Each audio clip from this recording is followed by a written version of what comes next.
How's it going?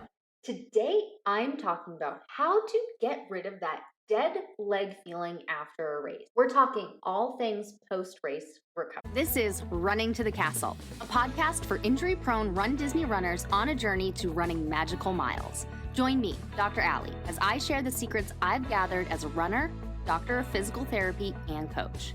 You'll learn the exact ways I get my clients to the castle strong without feeling broken or held together with KT tape as they cross the finish line. Okay, so you've just had a race. If you're listening to this soon after it's recorded, when it goes live, you just finished the marathon at Marathon Weekend. Congratulations, you did it.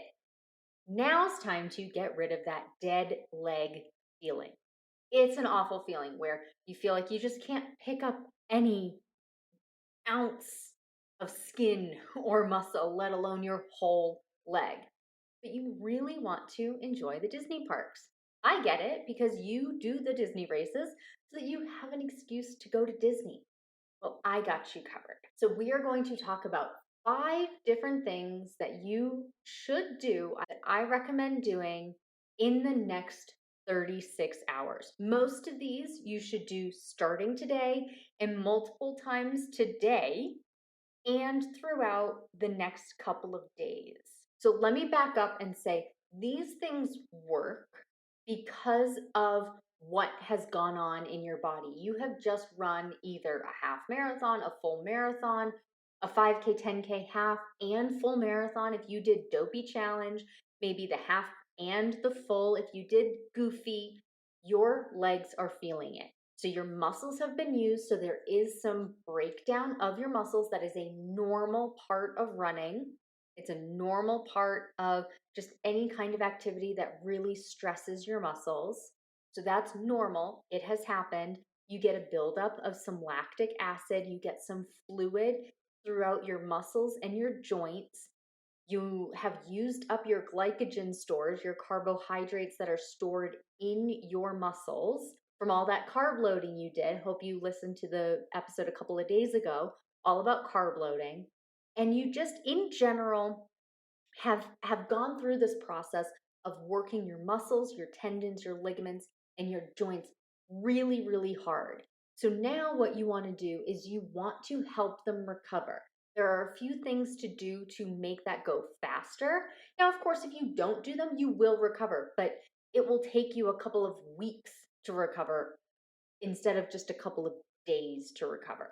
Now, I will tell you, recovery in this sense is getting rid of pain, getting rid of soreness, getting rid of that post-race swelling that are all completely normal. This does not necessarily mean that you're going to be ready to run a marathon next weekend. Okay? This does not mean full recovery in terms of now it's ready to go and train for your next marathon. No, that will take a little bit longer. This kind of recovery is specific to get rid of that dead leg feeling.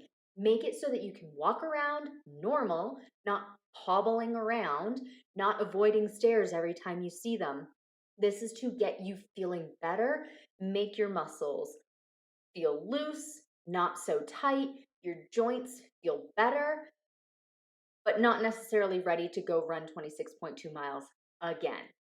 That is a more extended process. It does start with this. So if you're planning to go run another marathon soon, start with this. And this stuff works. I have worked with hundreds, maybe thousands, I don't even know at this point who is keeping track. But since becoming a physical therapist in 2012, and when I was in the clinic, depending on which clinic I was in, I was seeing anywhere between 18 to 40 patients a day, or being responsible for 40 patients a day. That's a lot of people. There are a few things for runners who get rid of that soreness and pain and that dead leg feeling quickly. There are a few things that they all have in common. And these next 5 things are what they all have in common. And I'm sharing them with you today so that you can benefit from it. Okay? So first off, as soon as you're done with the race, now you may already be past being done with the race. So I'm actually not including this as the 5. This is a bonus, okay? So as soon as you are done, go find your spot in the family reunion area, meet with your friends and your family, and stretch. The top running stretches, you want to hit all major muscle groups of your legs and hit a few on your back and in your chest. Okay, I know the chest sounds weird, but when we run, we start crunching over as we get tired. So we really need to open up that chest so that we don't have back soreness later. Okay, so that's as soon as you finish the race. You're eating your banana, you're having your tortilla chips and cheese. You are having some M&Ms or some Skittles, some Powerade. Eat, and stretch, stretch, stretch. Okay, then once you get back to your room, start with some gentle movements, some mobility exercises where you're moving in and out of the position, not necessarily staying there for any length of time, just nice and slow, moving in and out to get your joints moving. So, one thing that happens after we race, especially a long, arduous race, like doing Dopey, is we get some swelling. So that's a normal reaction to the inflammatory process. Doing all of those miles really stirs up and activates that inflammatory process. And so you will have histamine and mast cell activation, which brings in fluid because your body thinks that some kind of injury has happened. And maybe some kind of injury has happened, but even if it hasn't, that reaction starts, and so you get some post-race swelling. You can also get lactic acid buildup. So by doing these gentle movements, it helps get your blood circulating.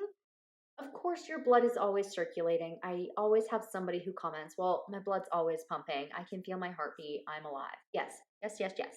All of that is correct. However, to get swelling and lactic acid and things like that moving, you need to pump your heart just a little bit faster. Your normal resting heart rate isn't enough to get all of that pushed out. So you need to do these gentle movements. We're talking ankle pumps, ankle circles, heel slides, some hip openers, some lower trunk rotations, some knee bends, ham curls, laying on your belly, things like that. I have a whole list of them. If you're interested, you can send me a DM on Instagram, runDisneyDPT. Ask me for the best post-race recovery routine, and I will send you the link for that.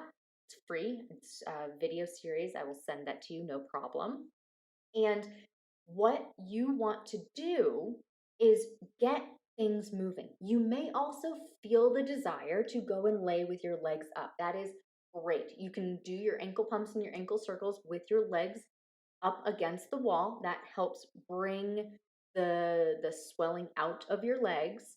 If you wear compression stockings, after you lay with your legs up is when you want to put your compression stockings on.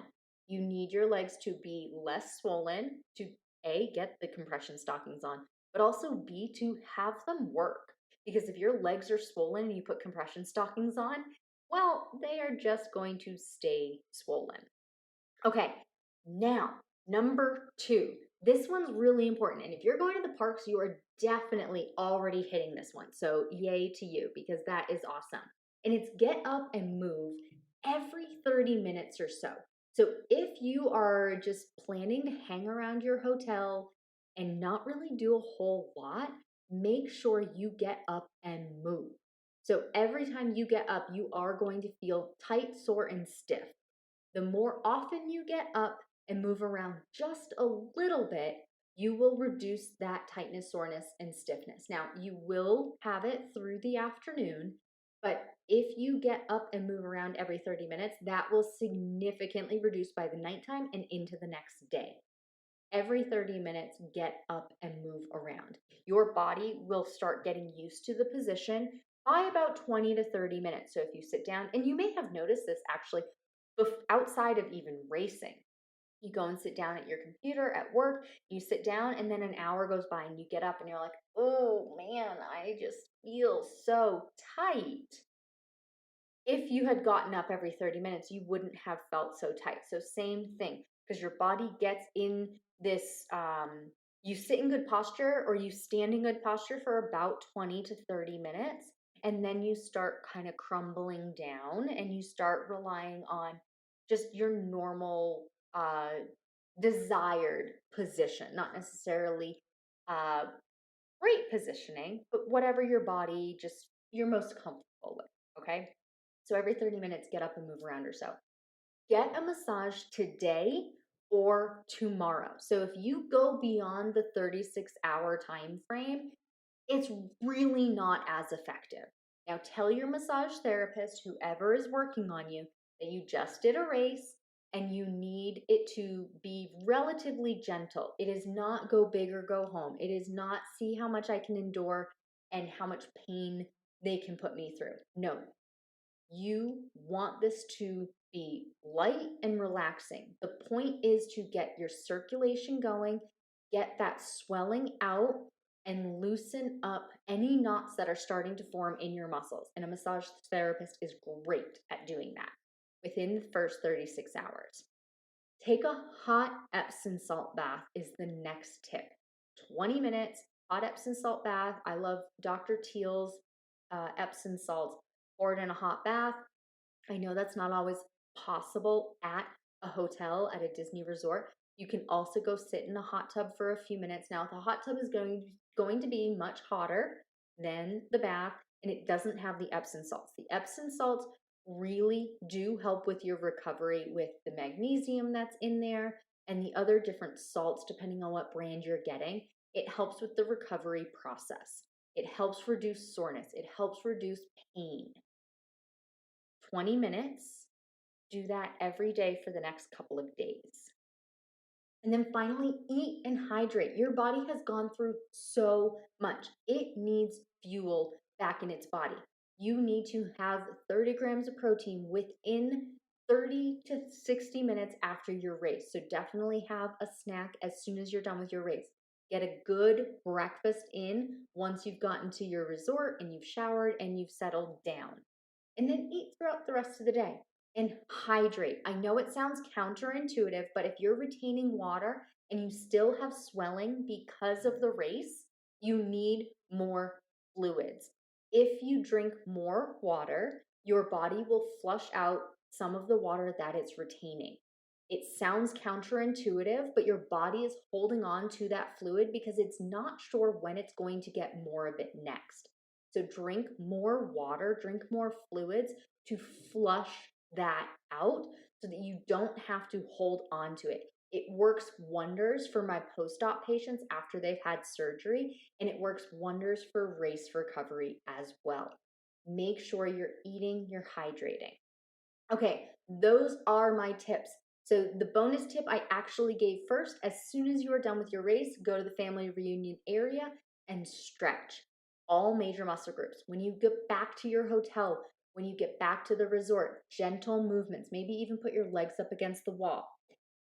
Move around every 30 minutes for the rest of the day. You're not going to have a problem doing that if you are going to the parks. And actually, I didn't even mention this, but when you're standing in line for rides at the park, make sure you are stretching. Your calf stretches, your hamstring stretches, your quad stretches, you know, the whole list. Get a massage today or tomorrow. Take a hot Epsom salt bath and eat and hydrate. Okay, let me know how your race went. Instagram, runDisney DPT. Hey, can I ask a quick favor? If you're enjoying this podcast, would you take 20 seconds to leave a rating and review? Leaving a rating and a review helps other runners find this podcast because the platform you're listening to this on will start suggesting it to runners like you. All it takes is 20 seconds. Thank you so much for supporting this podcast. As always, thanks so much for listening. That's all for now. Talk to you soon.